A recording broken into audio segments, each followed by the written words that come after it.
Welcome to Literary Excursions.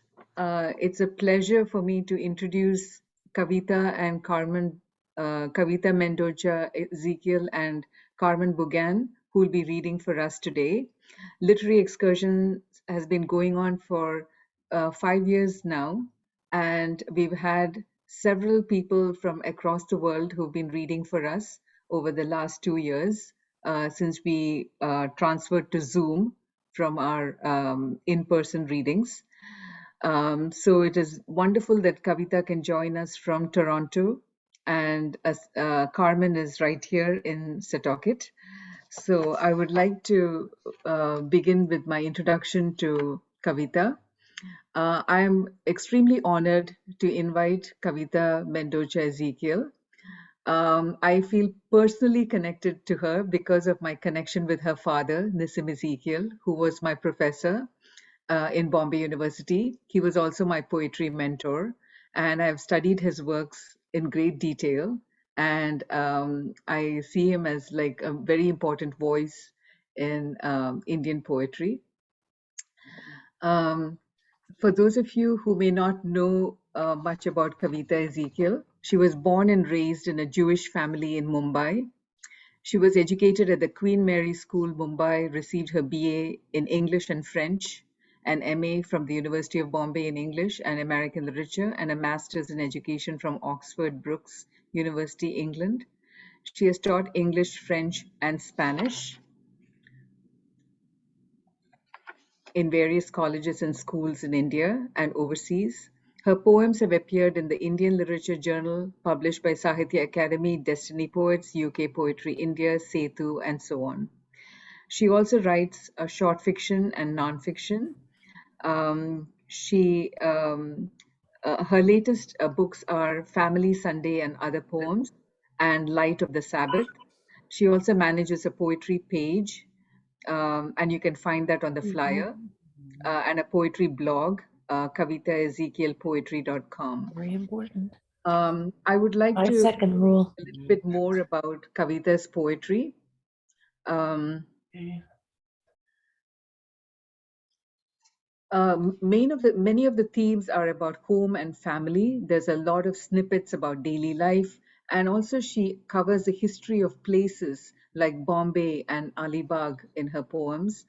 There's a yearning for the warmth of family connection and details of nature and the surroundings of the city.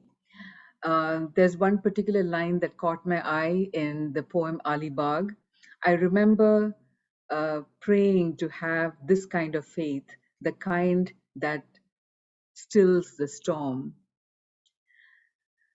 And there is also another poem which I thought was wonderful, and it's called Shipwreck, and it is about an origin story about the Jews of who settled in the area of Mumbai, who were called the Bene Israel. And it's a beautiful poem about the story of the shipwreck and the 7 people who survived the wreck, and they were the original people, who populated the Jewish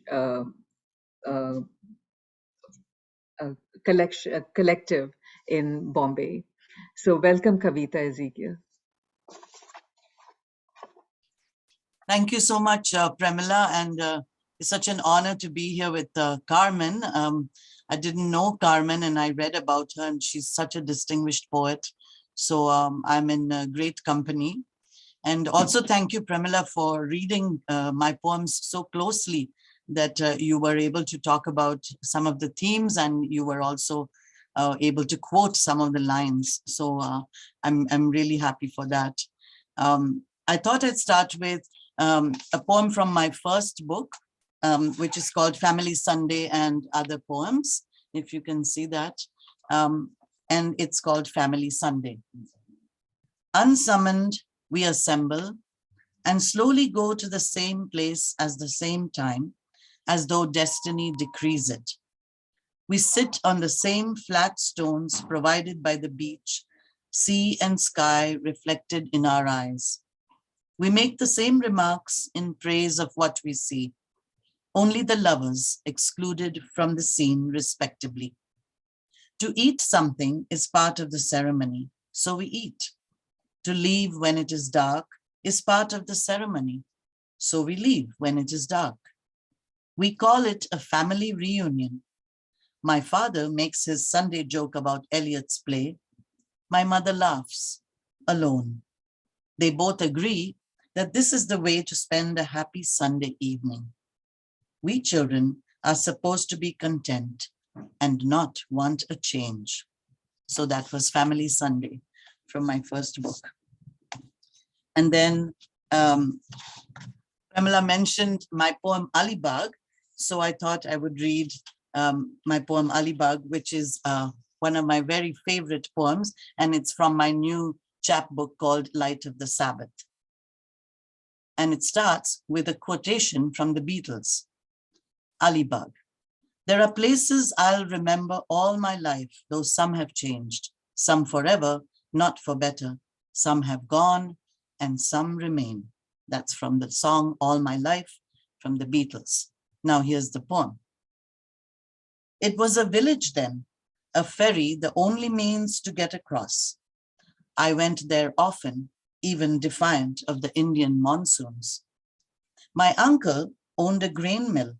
He was a jovial man with a rich laugh. The grain poured out of the ancient machines like his patient and unselfish love for us. My aunt was kind, like all my other aunts. She raised chickens and cooked spicy food. She put 10 chilies in the curry when I visited. Her usual was 20. She was an older sister to my mother. She knew we liked the food less spicy. Father had lived in England. We were accustomed to blander fare. At evenfall, we talked in soft voices. The hens were asleep. Disturbing them meant risking breakfast without eggs. Once I watched a cackling hen lay an egg. In the fields were cows and barking dogs. My cousin wove in and out of them with me and my screams on the bicycle. He teased me because I was afraid. The ocean lapped at the gates of the cottage. We walked barefoot on the sand. I skipped. He held my hand tightly so I wouldn't skip away. My cousin caught the puffer fish that looked like pregnant women. We must cook before nightfall. The lantern light was the only electricity then. A rat bit my cousin's toe once. Paraffin was the cure, as I remember it. Still, we got there, defiant of the rains. It was home and very sweet. Holding umbrellas over our heads, willing the rocking boat to land us safely ashore. I had heard of Jesus in school, of how he walked on water and his command to still the storm. I remember praying to have that kind of faith, the kind that stills the storm. I cannot swim though. I want to walk the earth with grace. Alibag is a village no more. My uncle has passed and the grain mill has passed on to new owners. I guess technology has replaced those ancient machines. I read of the developments there, of hotels, rich residences, and tall buildings. You can get there by car or luxury bus. I miss Alibag, the flickering lanterns, sleeping on mats, eating from thalis. I miss Alibag, the hushed whispers between cousins. I don't know when I can return to the land of my ancestors, the land of the Shanwar Telis, the oil pressers. I yearn for the unsullied rustic scenes, the dotted fields of cows and the music of their bells, the hush of the chickens settling down for the night. And I don't know where the fish sleep, in the folds of the waves or in the folds of my memory. That was Alibag. Thank you. And now my next poem is very special because it's a poem dedicated to my grandmother, my paternal grandmother. And it's called Give Me Oil in My Lamp. I guess everybody knows the song they sang in school, Give Me Oil in My Lamp, Keep Me Burning. So kind of the title comes from there. Give me oil in my lamp. Grandmother took me to the old synagogue, walking down the potholed sidewalks of a noisy Bombay street close to her home. every square inch populated with humanity. The oil lamp in the very old synagogue hung high from the ceiling. For a few rupees, we could keep the light burning. She was afraid to climb the ladder provided by the caretaker in case she missed a step. I was afraid for her too. So he took the donation and lit the lamp. I must cover my head with a handkerchief. She would pray to the prophet Elijah for the oil never to run out. The lamp must never die out. Wanting to know in whose name he could make the receipt, since I did not have a Jewish name, change it for the receipt, grandmother said matter-of-factly, or the caretaker will get confused. So I went from being called Kavita to Elizabeth. For the sake of a 2-rupee receipt, I really did not want or need. So that was Give Me Oil in My Lamp. Okay. Now I'm going to read a poem called Ancestral Shipwreck. And the thing with Ancestral Shipwreck is I have 2 poems. One was called Shipwreck, which was the one Pramila was referring to. And this one is a new one that was just published in Verse Virtual, which is a poetry platform that I really enjoy. And I contribute to it every other month. This is a poem about the origins of the Ben Israel community of Indian Jews to which I belong. Ancestral Shipwreck. I arrived on stormy seas, flung against a rock by a shipwreck. I don't remember who I was fleeing or why I boarded the ship. The village gave me shelter. I remembered the Shema and the Sabbath. I forgot my language, so I adopted a new one. I don't remember what I was wearing. It was wave-drenched anyway. I began wearing a sari. The men remembered their profession. They remained oil pressers. They didn't work on Saturdays. The village called them Shanwartelis. We ate like the locals. I thanked the rock for standing firm, like the wise man in the hymn we sang at school. The rock granted me life. It let me build my house. I seemed more dead than alive. I stirred on the funeral pyre the villagers built for my lifeless body, so they resuscitated me. I thanked the whale for swallowing me whole. Like Jonah, it spat me out on dry land, and my tribe increased. We survived the shipwreck, 7 couples. We fulfilled the promise God made to Abraham. We multiplied like the grains of sand on the shore. Grandfather moved his family to the big city. Father fell in love with it. He wrote poems about it. I did too. So that was Ancestral Shipwreck. There's another poem that was published in Verse Virtual. I'm going to read it with this one because it sort of accompanies it, and it's also talking about the process of writing a poem. And it's called Midnight Prayer. Starts with a quotation from Psalm 46, verse 10. Be still and know that I am God. Last night, I wanted to write a poem. Words stubbornly resisted, the page remained blank. Doing what is normal for me in times of crisis, joy, and sorrow, I prayed. I asked you, God, to send me some ideas. You said I must have patience. I replied that I didn't have any. Then pray for it, you said. So I did. Still nothing. Wait for it, you said patiently. So I waited a while. It may take a lifetime, God said. I'm not prepared to wait that long, I replied patiently. Then you must develop patience, he said. Then give me patience quickly, I retorted impatiently. The best poets wait for words. Your own father wrote it in a poem. Thank you, Lord, I said. Now I understand how to write poetry. Anything else? He asked. No, I said. Thank you for my poem. I've just written it. I need one more thing from you. Take your time and make your requests. Ask and you shall receive. Can you grant me some sleep now? More blessings in the form of poems? Done, God said. At least that's what I heard. Okay. Now, Pramila mentioned that I wrote poems about Bombay, and I miss Bombay terribly. Still can't call it Mumbai, which is what the name is now. Have difficulty as I was born and brought up in Bombay. So I'm going to read a couple of poems about Bombay. So this one is called This is the City, and it's after the nursery rhyme, This is the House That Jack Built, which I'm sure all of you learned when you were young. So this is the city. This is the city my father loved, that he called home, that wrote his poems, that created the slums, that built the skyscrapers, that jammed the trains, that crowded the buses, where he walked the streets that somebody built. This is the city that I have loved, where I was born, where I was raised, where I ran for the buses in 4-inch heels, danced in the discos all night long, studied in the college, sang in the choirs, dated the boys, then married a man that I loved. This is a city where I lived by the sea, ate street food, shopped fiercely, listened to rock music, read Enid Blyton, Ayn Rand, borrowed from friends, practiced for sports day, studied for exams that I did not love. This is the city that I have left. I know not why, I cannot remember.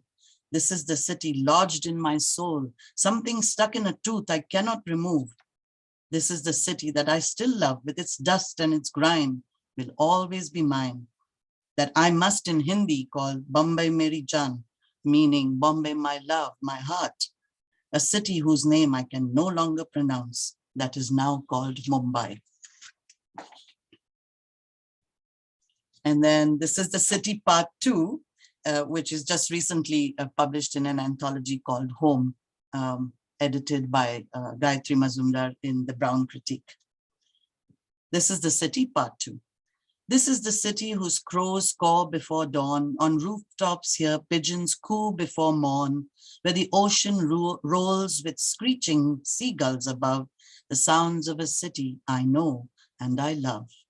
A city where the poor sleep by the train tracks, a city of great wealth, yet sadly great lacks, where the laughter of urchins bewilders the mind, hard to understand the joy in their deprived life they find, when others with so much more grumble and complain about the heat, the infrastructure, the noise, and the rain. It is here people come to fulfill all their dreams. It is here they discover things are not what they seem. It's not the same city, they say, it's just in my heart. Their words bounce off my skin. Impossible to live from this city apart. How will I return when so much has changed? I've made my new home here out on the range. Alas, it's that great city I must call my real home, though I've traveled so far to another country, to Rome. This is the city that haunts me day and night. This is the city of darkness and light. This is the city with the octopus arms. It has me ensnared forever with all its charms.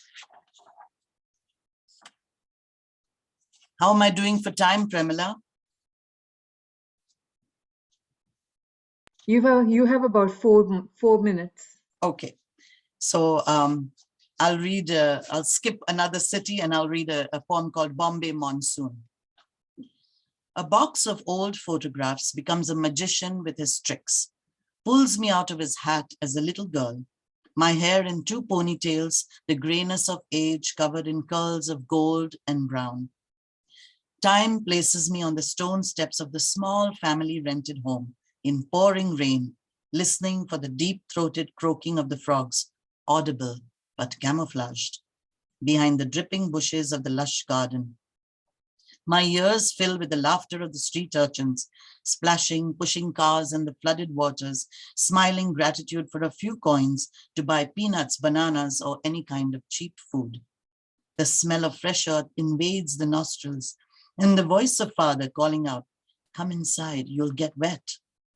I'm chasing my paper boat, already sailed away to a distant shore, my hands too small to reach it. The Bombay rain is heaven opened. God has inundated the earth with his bounty. I'm standing in the pouring rain, no gray in my rain-drenched hair. I leave the box of old photographs open. The little girl lives inside me and in the box. Only the rain feels a little different here. I long for the rain with the frogs, urchins, and paper boats on this distant shore where I am placed and must call home. albeit by my own choice. My one complaint about the rain, we don't use the word monsoon here, we call it wet weather. Monsoon sounds more romantic. Thank you.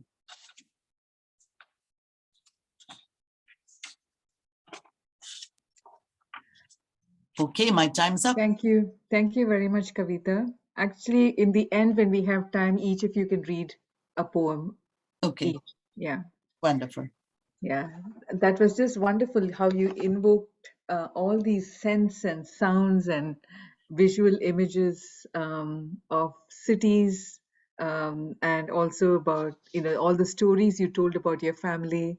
All of that makes your poetry so interesting. Thank you so And much, I Carmen. also like the very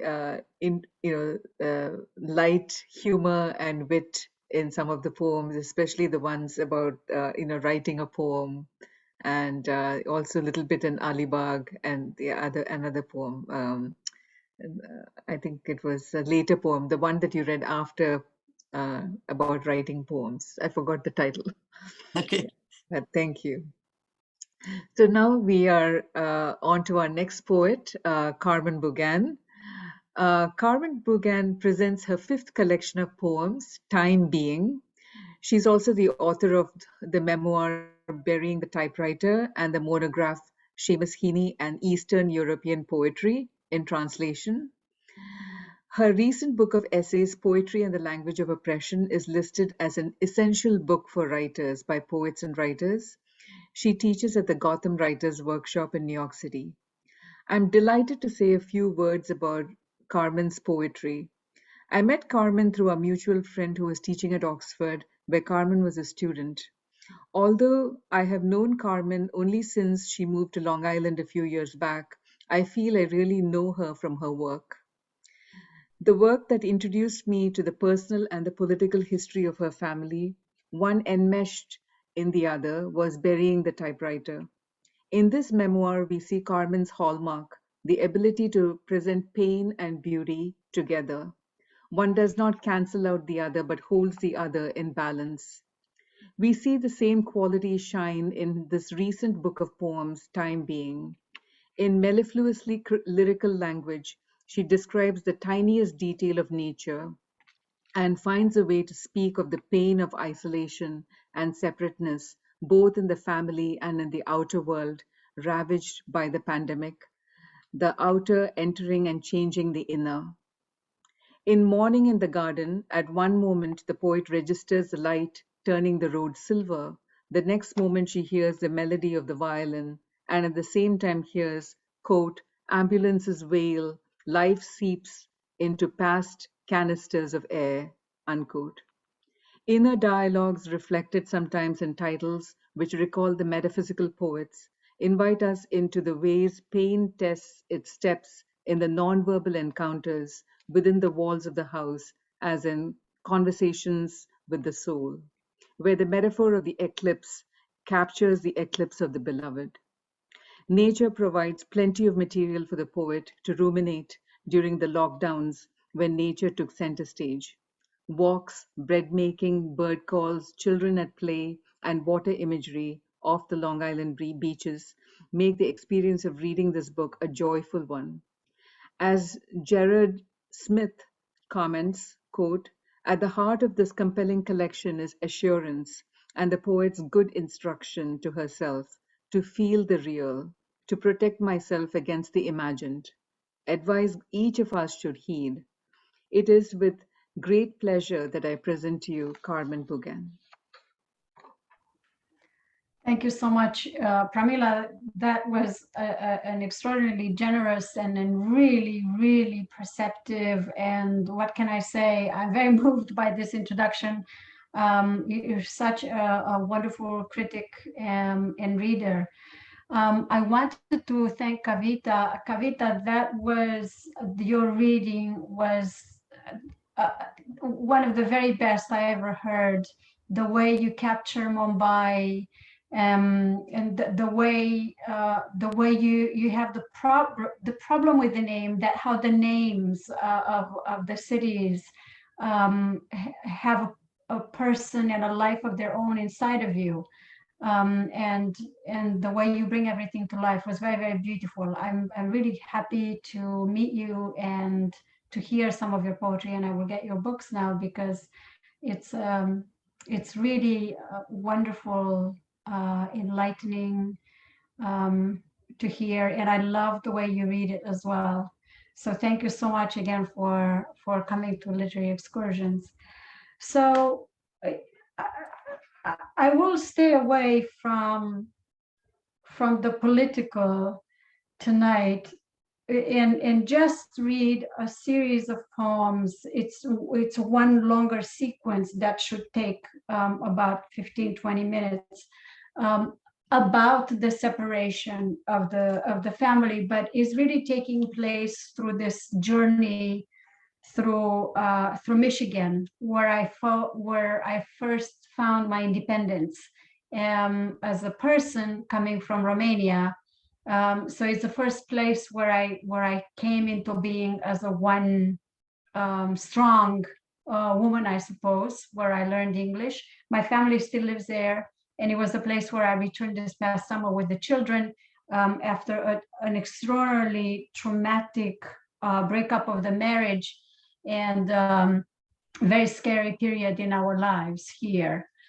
So I will read this section here.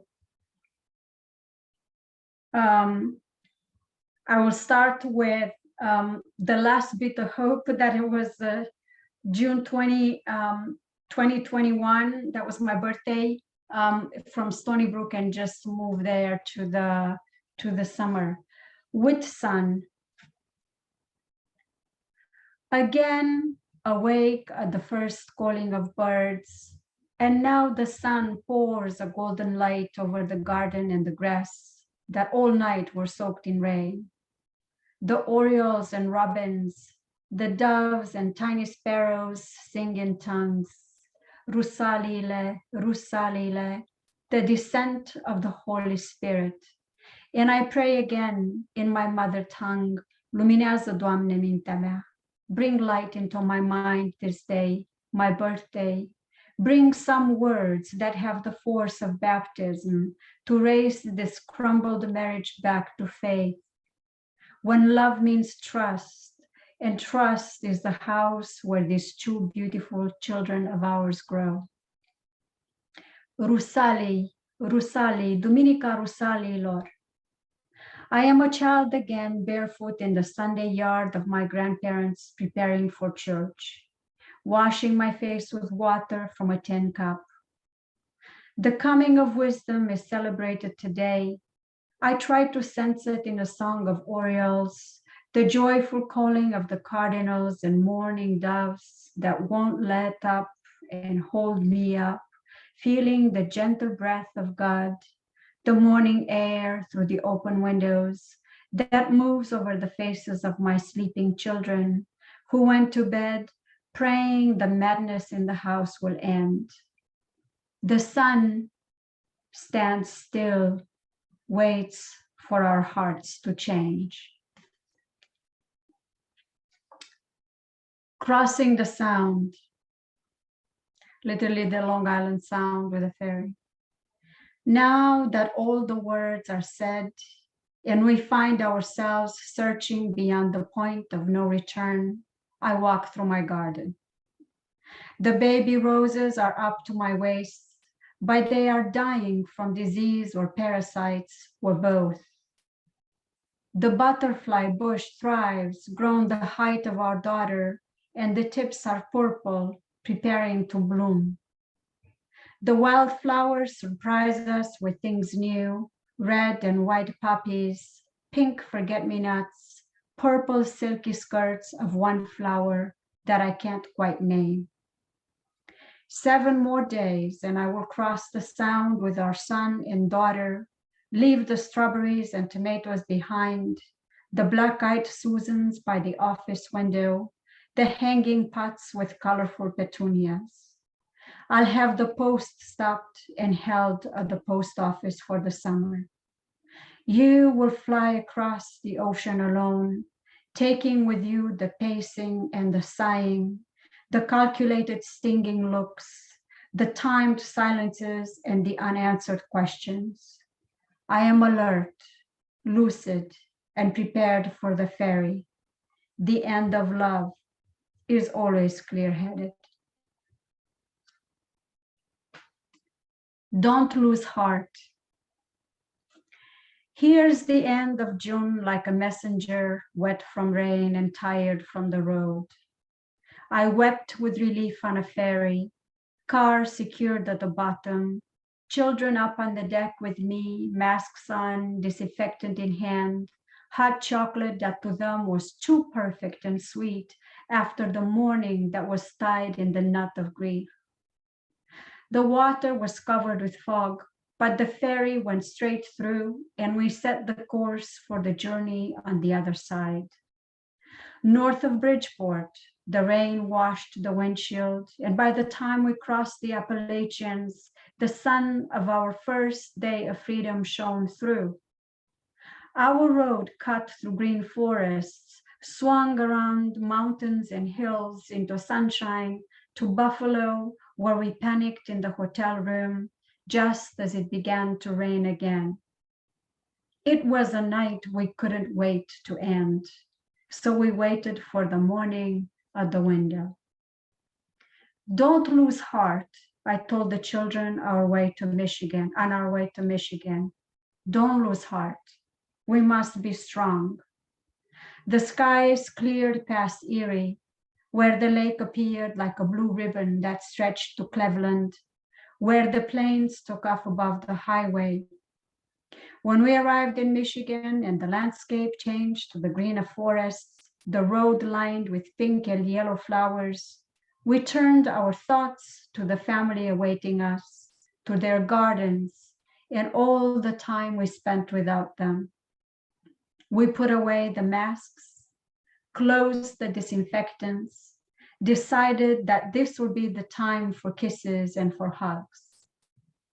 This place is healing, my son said as we walked through my sister's garden. Zucchini flowers, yellow and large, delicate and strong, the fragrant bed of thyme, the lettuce patch, tall tomato bushes, climbing peas. 3 cats around the hilly garden, roosters, hens, guinea fowl, and a family of ducks were talking all at the same time. I stood among the plants and felt my sister's love in them. I can feel freedom here, my son said. The place teems with life. Come play with the cats. In the house, the table was laid with food for celebration, chilled champagne. I want to hug the family and the whole world, my daughter said. It's been so sad for us the past few months. I feel white spots of emptiness inside. Here we are, I said. Go get the hugs, my love. We are now at my parents' house where the lilies have bloomed. The asters and petunias sing their colors. Remy the dog nuzzles the children and their bonica awaits with their favorite food. It's the last day of June. Last night we talked about the turn our lives must take from now on. Don't lose hearts, my father said. You will go on. You must stay strong. You have this house, my mother said. From the beginning, this has been your refuge. You're not alone. Let's celebrate your safe journey here. After you rest, we go to visit the Sleeping Bear Dunes, the pictured rocks. Don't lose your heart. You must go on with everything you've got. Leave the self-doubt behind. And I'll have 2 more. Is there time for 2 more? Or 1 more? You have time for 2 more. Yes. I have time definitely. for 2 more. Yeah. So there is here. I'll do this. With the sequence in Michigan, there are about 7 poems in here, and one of them was one of the poems is about Mackinac Bridge. Mackinac Bridge is the longest one on the Northern Hemisphere. And I sort of thought of the power of the words that could be as strong as that bridge, still hoping that I could sort of raise my marriage when I come back. So this is what I wrote. Mackinac Bridge. It's green, and they call it the Miracle Bridge because it can withstand the greatest winds. It has the longest length on the northern hemisphere, and its pylons are planted at great depths. Now, that's a bridge that would carry us across to what's to come. This is where I must return to live. Imagine words rooted in dangerous depths, extended across enough miles, they seem unlikely to reach shore to shore, designed to bend in tempestuous winds, just enough to bear the pressure, unbreakable, reliable, and so beautiful they make a work of art as they sustain, give access, help us carry on. And I will end with one poem here, written after I came back in August. The Hook. This is for my husband. Still sea, stilled in the morning heat, limpid sky with nimbus building up somewhere between the cardinal directions, and the water clean as a lens. I walked slowly through the receding tide ahead of you since we stopped walking together a long time ago, long enough that now my mind rejoices in the moment. There it was, a fish with bluish fins, trapped by a hook and forgotten there together with the hook, dying in pain while the horseshoe crab walked by. By the time you caught up with me, I saw it was still moving, and I saw the hook in its mouth. The summer of separation must have been like my hand pulling the hook very gently out of the mouth of the fish, you barely convinced to keep it still so that I could work out that last twist of wire. Its mouth open and trusting, its eyes wide, understanding my touch and the shape of hook. I was distanced, focused only on seeing the fish back in a deep water. You were stunned holding its body in our daughter's t-shirt, unknowing, unknowable, even as I coaxed it and it swam alive and free, disappearing while I looked up at the faces of the children, trying to explain how it started a second life, the fish nowhere to be seen, and you left with the hook and the line in your hands. Thank you so much, Carmen. That is a fantastic reading. I particularly loved how you use metaphor, even while talking about the most painful aspects of this journey, how you pay attention to language to bring out the emotion and not shying away from the emotion. So it is very, very powerful, hearing you. So I was wondering if, Kavita, you had any question to ask Carmen and vice versa. I have actually a comment for Carmen, as you mentioned, but in a different way. How Carmen, I'm amazed at how she brings out the pathos of a situation, and yet she is able to sort of distance herself and yet sort of be immersed in the experience and describe it with veracity. It's just absolutely amazing, because when I have had, like every life, I suppose, traumatic experiences, it is so difficult to write about those experiences in an objective way and yet in a truthful way, you know. So Carmen, this has really been, if I could call it, an inspiration to me to to write, and I do write, but I write it more in my memoir, which I am writing for and hope to complete, because it will be the centennial year of my dad's his birth anniversary in 2024. Then it's really difficult to be writing about painful events. So I just want to thank you, and I'm absolutely amazed at every poem, even the last poem with the fish. And fish is always a symbol in many of my poems, but it's just it's fantastic. That's all I can say. How she has been able to express through metaphor, through all kinds of words and images that convey that grief. Thank you, Kavita. So we can I also love open the up way to you, the audience. Sorry. yeah, sorry, I just wanted to say something to you, Kavita, and in response, because this can turn to a really nice conversation. I love your conversation with God. Your poem about that that negotiation with God that you have. I find myself doing that all the time, and it's you brought the and this is why I read tonight the poem Whitsun, which is speaking in tongues. The Yeah, I love that. Pentateuch. Beautiful. It's Yeah. because it was in a way to respond to your poem about talking to God, about asking for inspiration and asking for sleep. That's what we all have, that negotiation, isn't it? Yes. Yes. And I just love your conversation there. And there's several poems like that. There's one for prayer for Costco, like when my husband goes to Costco, and I'm sure you all know about Costco, what happens there. You can't come out without buying, so many hundreds of dollars worth of stuff. And I was praying that something would happen. And fortunately, there was an accident on Glenmore Trail, which is the main artery.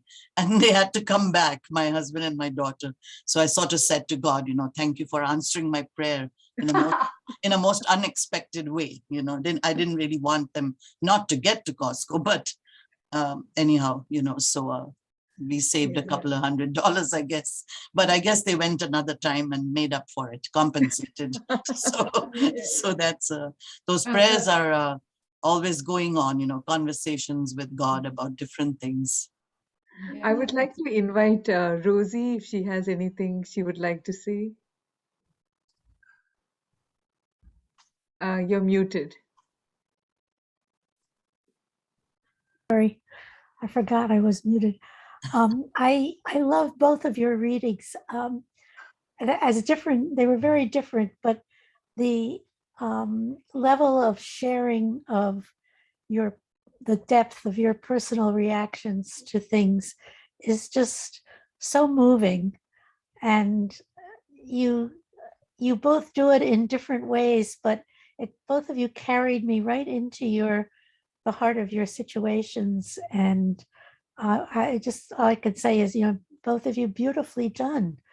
I was gripped for the entire time, and I like being gripped. Well, thank you. Thank you. Thank you. I thought today we can end with one poem each from you. So Kavita, would you like to read one, followed by Carmen? She can read one poem. Okay. So nature is also a very important theme in, I guess, all poets love nature, individuals love nature. And I got my love of nature from my father, inherited it. He really paid very close attention, even a small blade of grass waving in the wind. And I would say, well, what do you see in this, Daddy? And just look at it, the way it's moving, and all kinds of stuff. So this is a poem called Beyond the Trees. And I have very few poems that are set in Calgary, where I live, but this is set here. Beyond the orange-red trees, summer gently turns away. The red also from the smoke-covered sun, the color henna turns in my hair when dry. We've had everything from bobcats to skunks, bears, even a cougar, spotted but not caught. We live in a safe neighborhood, close to a nature reserve. Don't panic, speak to the bear softly in a human voice, the advice from experts if you have a bear encounter. So we practice speaking softly like my father did, pretending we met a bear on our evening walk. We loved the house when we bought it. The wildlife in our backyard was not included. The home inspector missed the detail. The distant fires on changing wind directions fill the lungs, trying to expel the fumes, must close the windows tight shut.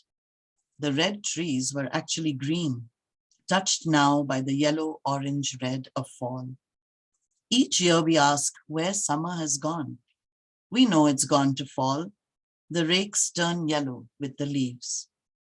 I don't know why the butterflies are still flitting around madly. My French-Canadian neighbor says they call them cabbage butterflies in French. I saw a brown one across the tall flowers in my backyard, a version of an older cabbage. It is forbidden to talk about winter. We have 5 months of it here. The W word can be the enemy to mindfulness.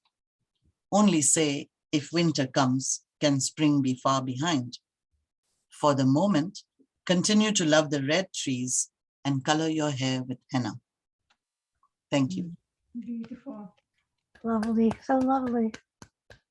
So gorgeous. Thank you.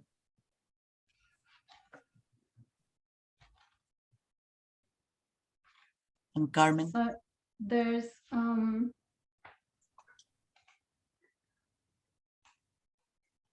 one that I wanted to read. Their First Strawberry is a poem for my children that I wrote last June.